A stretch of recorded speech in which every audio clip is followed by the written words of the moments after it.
দর্শক, আজকে ইরানের কৌশলগত অবস্থান এবং এটা কিভাবে শত্রুর মুখে ঢাল হয়ে দাঁড়িয়েছে এই বিষয়টা নিয়ে একদম ডিটেলস আলোচনা করব।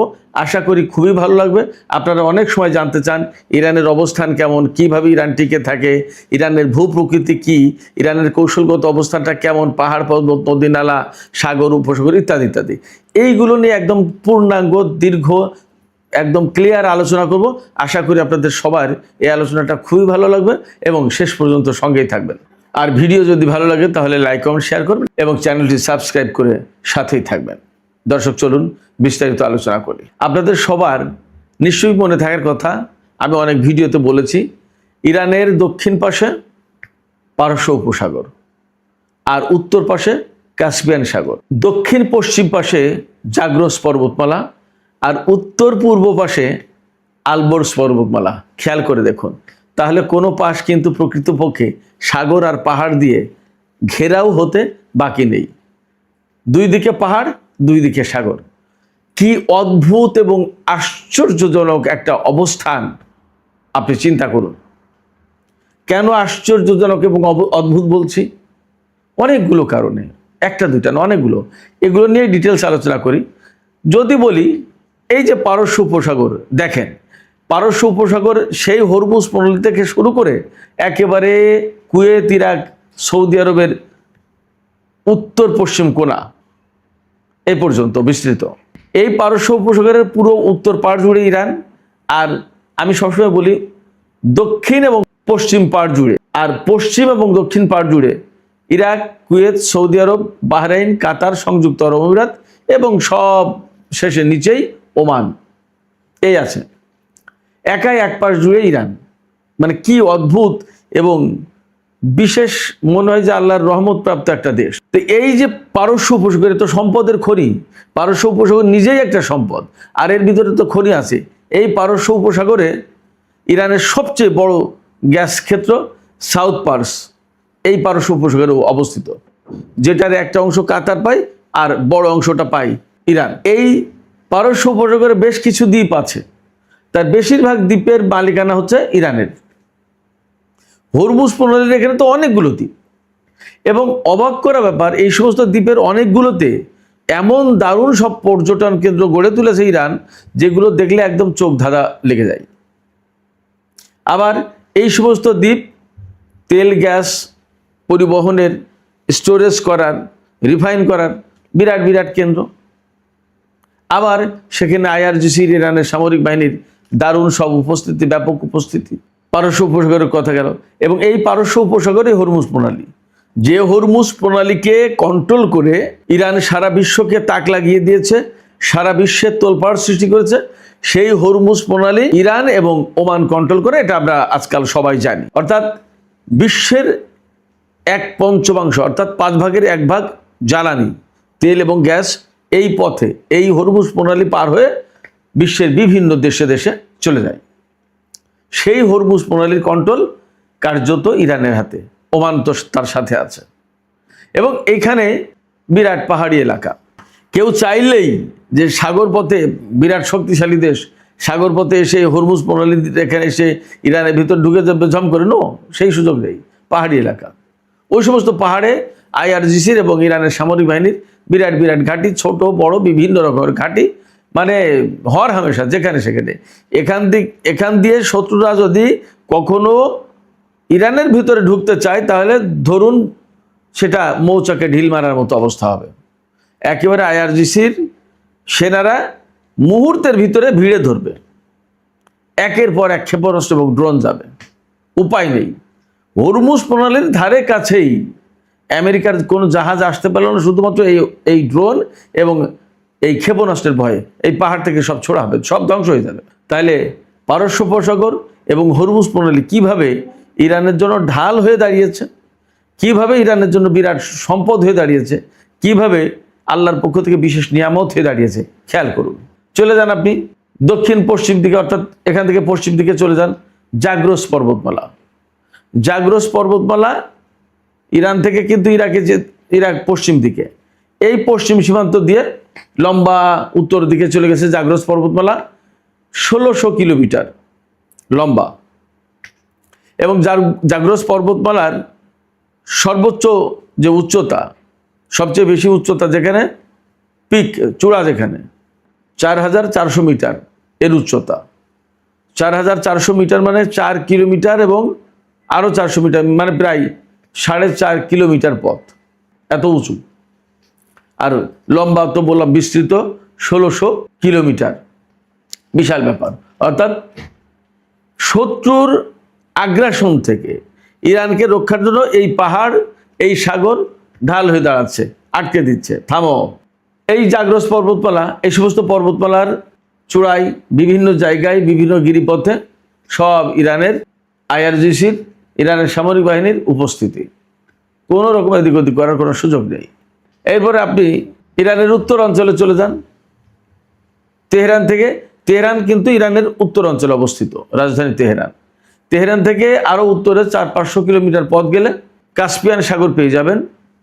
সুদীর্ঘ পথ, বিশাল লম্বা, বিরাট লম্বা এরিয়া নিয়ে কাস্পিয়ান সাগরের পাড় পেয়েছে ইরান, বিরাট বড় অংশ, একেবারে প্রায় সেই আর্মেনিয়া, আজারবাইজানের ওই অঞ্চল পর্যন্ত চলে গেছে। বন্দর আনজালি সম্ভবত কাস্পিয়ান সাগরে ইরানের শেষ সীমানা। বন্দর আনজালি রাশিয়ার সাথে বন্দর আনজালির মাধ্যমে সরাসরি লেনদেন হয় ইরানের। আবার অন্যান্য কিছু বন্দর আছে সেখানেও আসে। এই কাস্পিয়ান সাগর এটা প্রকৃতপক্ষে একটা বদ্ধ হ্রদ, কোনো সাগরের সাথে সরাসরি যুক্ত নেই, এর সাথে কিছু কিছু নদী যুক্ত আছে। এই কাস্পিয়ান সাগর আয়তনে বাংলাদেশের 2টার সমান। সেক্ষেত্রে ছোটোখাটো হ্রদ ভাবার কোনো ব্যাপার নেই, এটা ডেফিনেটলি সাগর, জাস্ট সমুদ্রের কোনো বড় সমুদ্রের সাথে কানেকশন নেই, তাই হ্রদ বলা হয়। টুকিটাকি কিছু নদীর সাথে অবশ্য যুক্ত আছে। তো এখন এই যে কাস্পিয়ান সাগরটা, এটাও কিন্তু ইরানের জন্য এক ধরনের ঢাল হয়েছে এবং এক ধরনের বিরাট বড় নিয়ামত। এই কাস্পিয়ান সাগরের পানি লবণাক্ত। এই কাস্পিয়ান সাগরের তীরে গড়ে উঠেছে ইরানের বিরাট বড় পর্যটন কেন্দ্র।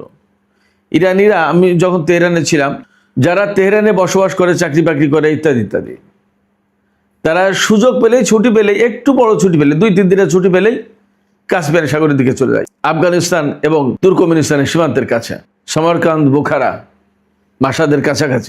মাসাদে ইমাম রেজার মাজার, শিয়া মাযহাবের 8ম ইমাম রেজা, তার মাজার আছে মাসাদে, বিশাল বিরাট। একসাথেই এই ইমাম রেজার মাজারে একসাথেই 1 লাখের বেশি মানুষ নামাজ পড়তে পারে, একসাথে, এক জামাতে। কাবা শরীফে যত মানুষ নামাজ পড়তে পারে তার চেয়ে বেশি মানুষ নামাজ পড়তে পারে ইমাম রেজার মাজারে। এত বড় বিশাল ব্যাপার, সাধারণ কোনো ব্যাপার না। যাই হোক, তো কাস্পিয়ান সাগর উত্তরে, এই সাগর রাশিয়ার সাথে সরাসরি কানেক্টেড। আর এর চারপাশে যে যাদের উপস্থিতি, সেটা হচ্ছে ইরান, তুর্কমেনিস্তান, আপনার কাজাকিস্তান, রাশিয়া, এপাশে আজারবাইজান। এই 5টা দেশ, এই 5টা দেশের অবস্থান কাস্পিয়ান সাগরের চারপাশ জুড়ে। এখানে ইরান এবং রাশিয়া সবচেয়ে বেশি প্রভাবশালী দেশ। ইরান এবং রাশিয়ার সাথে সরাসরি লেনদেন, বিভিন্ন সময় অস্ত্র সামরিক প্রতিরক্ষা সরঞ্জাম এই কাস্পিয়ান সাগর দিয়ে ইজিলি রাশিয়া ইরানের কাছে পাঠিয়ে দিতে পারে। এর জন্য বিমানে আসার কোনো প্রয়োজন নেই, জাহাজে ভরে পাঠিয়ে দিল। 2015 সালে America, Russia, Britain, France, Germany এবং চীন, এই কয়টা দেশের সাথে ইরানের যে পরমাণু চুক্তি হয়েছিল, যেটা জেসিপিওএ বলা হয়, এই জেসিপিওএ চূড়ান্তভাবে স্বাক্ষর হওয়ার পরে রাশিয়া ইরানকে S-300 দিয়েছিল, S-300 ক্ষেপণাস্ত্র প্রতিরক্ষা ব্যবস্থা। এই S-300 ক্ষেপণাস্ত্র প্রতিরক্ষা ব্যবস্থা এই কাস্পিয়ান সাগরের উপর দিয়ে, অর্থাৎ কাস্পিয়ান সাগর দিয়ে জাহাজে করে আনা হয়েছিল ইরানের বন্দর আনজালিতে। তার মানে ইরান রাশিয়ার কাছ থেকে বা কাজাকিস্তানে বা কোনো দেশের কাছ থেকে যদি অস্ত্র আনতে চায়, তাহলে সহজেই এই কাস্পিয়ান সাগর থেকে আনা সম্ভব। তার মানে এই কাস্পিয়ান সাগর ইরানের নিরাপত্তা এবং প্রতিরক্ষার জন্য হেল্প করছে, ঢাল হয়ে দাঁড়িয়েছে। আবার বিশাল প্রচুর পরিমাণে মাছ এখান থেকে পাওয়া যায়, বহু রকমের মাছ পাওয়া যায়। এটা একটা প্রাকৃতিক সম্পদ হয়ে গেল। খাদ্যের যোগান দিচ্ছে কাস্পিয়ান সাগর ইরানকে। আর এর কুল জুড়ে প্রচুর পরিমাণে পর্যটন কেন্দ্র গড়ে উঠেছে, যেটা ইরানের জাতীয় অর্থনীতিতে বেশ একটা বড় রোল প্লে করে। এবং এই কাস্পিয়ান সাগর থাকার কারণে ইরানের উত্তর অঞ্চলকে বলা হয় সোমাল। এই সোমালে কিন্তু প্রচুর পরিমাণে বৃষ্টিপাত হয়। ইরানের তেহরান এই সমস্ত দিকে অনেকটা মরুভূমির মতো অবস্থা, অত বৃষ্টি নেই। কিন্তু কাস্পিয়ান সাগরের ওই অঞ্চল যেটা উত্তর অঞ্চল, এই উত্তর অঞ্চলে প্রচুর পরিমাণে বৃষ্টিপাত হয়। সেটা জাস্ট বাংলাদেশের মতো দেখতে। তেহরান থেকে যখন আপনি সোমালে যাবেন উত্তর অঞ্চলে গেলে সেখানে সবুজের সমারোহ, গিলান প্রদেশ এবং সে এলাকায় প্রচুর পরিমাণে কমলা, মাল্টা এগুলোর চাষ হয়। সবুজের সমারোহ, পাহাড় আছে, আস্তে আস্তে পাহাড় শেষ হয়ে যাবে। যতই কাস্পিয়ান সাগরের দিকে যাবেন ততই একদম সমতল ভূমি। ধান হয় প্রচুর পরিমাণে, মাঠকে মাঠ, বিরাট বিশাল বড় বড় মাঠ ফাঁকা। আমি কয়েকবার গেছি, কিন্তু কোনো সময় মাঠে দেখি না লোক আছে, খুব একটা লোকজন দেখি না, অথচ ধানের ক্ষেত। আমি সাধারণত গিয়েছি এপ্রিল মের দিকে, এই সময় মাঠে মাঠে ধান থাকতো, দেখেছি, কিন্তু লোকজন তেমন একটা পাওয়া যাবে না।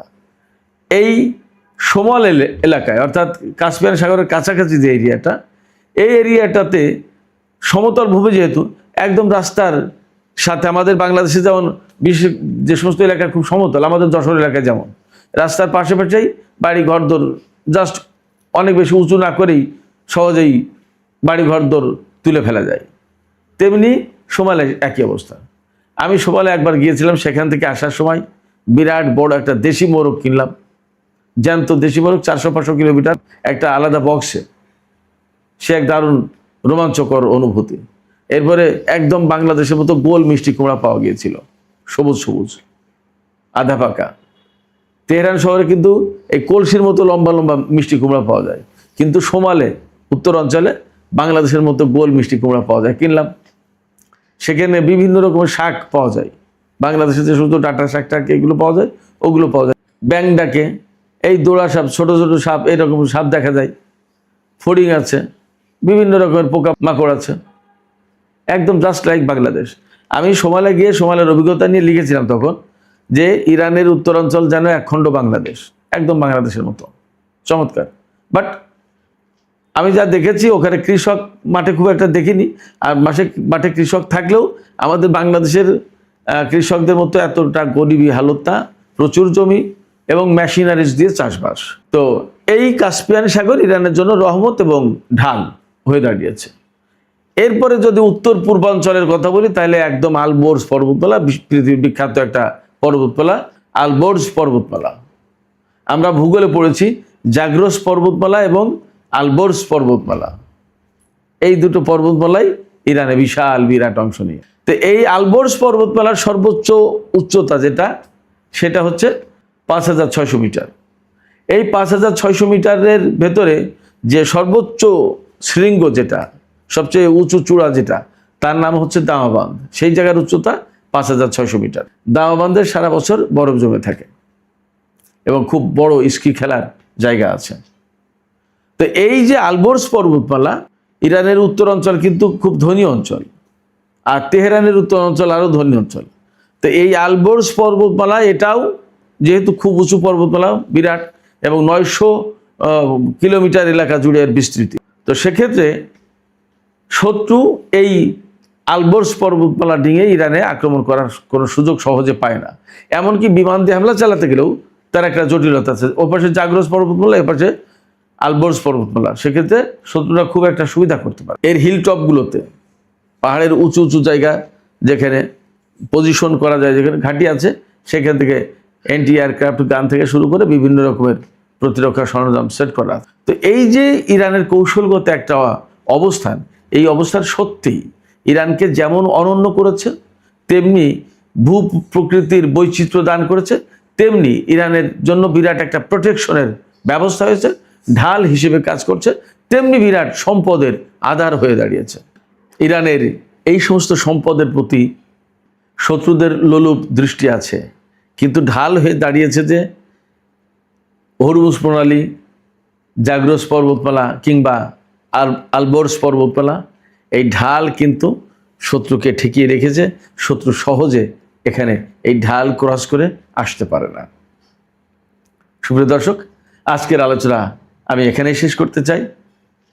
যাবার আগে আপনাদের কাছে জানতে চাই ইরানের ভূপ্রকৃতি নিয়ে, কৌশলগত অবস্থান নিয়ে আজকে যে আলোচনাটা করলাম, এই আলোচনাটা আসলে আপনাদের কাছে কেমন লাগলো?